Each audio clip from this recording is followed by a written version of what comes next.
IIM Bangalore से MBA करना है देन बस कैट परसेंटाइज से नहीं होगा. There are lot of other factors that are considered during admission. मुझे पता था मुझे अगर IIM बैंगलोर से शॉर्टलिस्ट चाहिए I needed 100 percentile in CAT, but it's not that the selection criteria is difficult but just that it's different. A lot of people can also get in IIM Bangalore at 98 percentile as well, depending on the overall profile.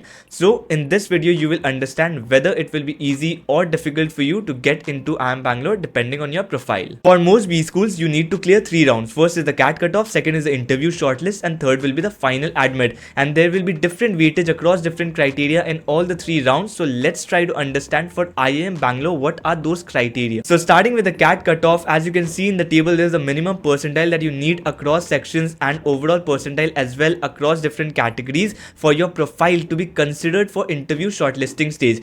Below this percentile, your profile will not be even considered for interview shortlisting process. Your scores will not be calculated. And anyway, this is a very basic criteria. If your percentile, overall percentile is below this number, anyway, you will not be selected in the interview shortlisting stage. Now coming to the interview shortlisting stage, and this is where it starts getting tricky. Your CAT percentile weightage is only 55 percentage points. Rest of it is your 10th score, your 12th score, your graduation marks, gender diversity and work experience or professional course.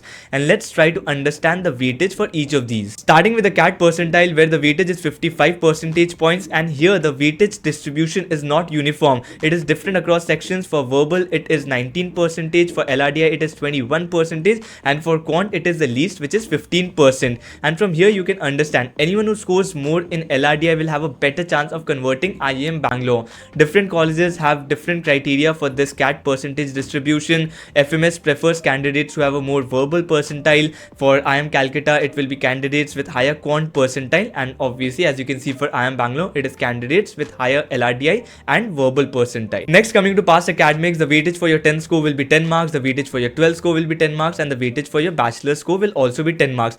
Important thing to note here is in your 10th and 12th score, it's not the absolute percentage that matters, but it's the percentile that you have obtained in your respective board. So people can be from ICSE board, CBSE board, different state boards, and your percentile will be calculated based on how much marks other students have received in your particular board, and that percentile will be taken into calculation to allocate a score to you. So that's the important thing here. And in graduation, your final graduation score is considered, but if you're still in your final year, only then your score up to the pre-final year will be considered for calculation. Next important thing is gender diversity, where you get an additional 5 points. Nothing much to explain over here. The next component is on work experience or professional courses, and let's try to understand this. How is point allocated for work experience? So the formula for calculating the work experience points is 10x by 36, where x is the number of months of work experience. So suppose you have 12 months of work experience, so the calculated score will be 10 into 12 by 36, which is approximately 3.33 out of 10 that you get in work experience.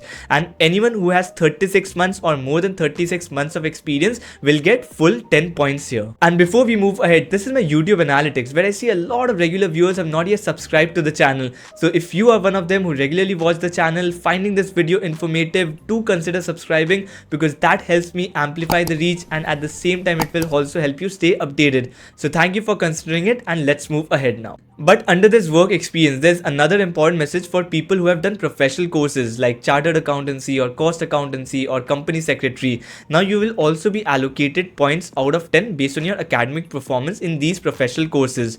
And now based on these two criteria, suppose you also have work experience and you have also done a professional course, whichever score is higher, that will be considered out of 10. So it's not necessary that you need a work experience only to get 10 points in this criteria. If you have done really good in your professional course, then also you can get 10 points based out of academics in your professional course. So this is an advantage that students from professional courses get over here. If they have done really good in their academics, that score can also be counted out of 10, and the work experience points can be kind of negated. So to summarize, CAT percentile 55 percentage points, 10th marks 10 percentage, 12th marks 10 percentage, bachelor score 10 percentage, gender diversity 5 percentage, and professional courses or work experience 10 percentage. But apart from this, there's another criteria criteria, another special criteria from where you can get a final interview shortlist even if you do not clear the interview shortlisting process. Obviously though, you have to clear the minimum sectional percentile and the overall percentile for CAT to be eligible for this, and that is you have to be amongst the top 10 in one of the following categories.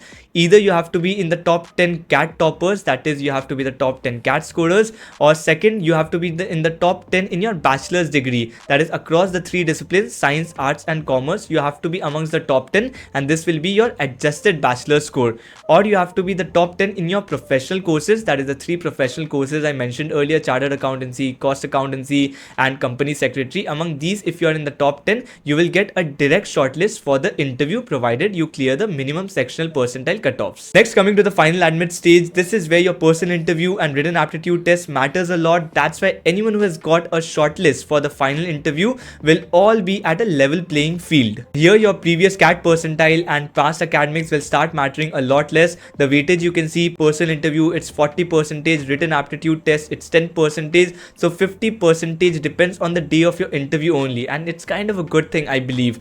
And CAT percentage will be 25 percentage points, 10 score, 12 score and bachelor score will be 5% each, and after that would be the work experience or professional course which will be 10%. Here you can see the gender diversity has been removed, which means for a women candidate it might be slightly easier to get an interview shortlist, but post that they have to clear the interview and there's no additional point during the final admit stage that they get. So this was all about the IIM Bangalore admission criteria. I hope this would have given you enough clarity to understand what IIM Bangalore exactly needs to give you admission, and let me know which college I should cover next for the admission criteria. And if you are preparing for CAT exam or any MBA preparation exam, then watch the other videos as well which I am making on CAT preparation strategies and other exam strategies. Recently I had made a video on quant preparation strategies which you should definitely watch if you are self preparing and starting your preparation now.